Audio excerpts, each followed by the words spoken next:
കുട്ടി എന്താ ചേച്ചി? കുട്ടി ഇതിനു മുമ്പ് വേറെ ഒരുപാട് വീട്ടിലൊക്കെ ജോലി ചെയ്തിട്ടുണ്ടോ? ഉവ്വ്. അവിടുത്തെ ഭർത്താക്കന്മാരൊക്കെ കുട്ടിയോട് എങ്ങനെയായിരുന്നു പെരുമാറ്റം? ഭർത്താക്കന്മാരൊക്കെ വളരെ സ്നേഹത്തോടെയാ പെരുമാറിയിരുന്നത്. പക്ഷേ ഭാര്യമാരൊക്കെ ഒരു വകയായിരുന്നേ. അല്ല, കുട്ടി എന്തിനാ സാരി ധരിച്ചിരിക്കുന്നേ? അയ്യോ, എന്താ? സാരിയേക്കാൾ ഐശ്വര്യം ചുരിദാറാ. ശരീരം മുഴുവൻ കവർ ചെയ്യുന്നതുകൊണ്ട് പറയല്ലാട്ടോ, അതൊരു ഐശ്വര്യ. അപ്പോ ചേച്ചിക്ക് വേണ്ടേ ഈ ഐശ്വര്യം?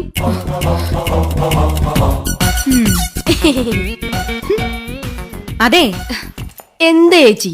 കുട്ടിക്കറിയോ, വടക്കേന്ത്യയിൽ ഒരു വീട്ടില് വീട്ടുകാരന്റെ അടുത്ത് അവിടുത്തെ ജോലിക്കാരി അറിയാതൊന്ന് സംസാരിച്ചു. എന്തോ വീട്ടുകാര്യം മതിയല്ലോ.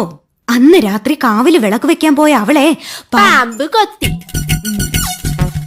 അതെങ്ങനെ നിനക്കറിയാം? മുമ്പ് ഇവിടെ നിന്ന ബിന്ദു പറഞ്ഞായിരുന്നു. ഓ, അപ്പൊ എല്ലാം അറിയാം.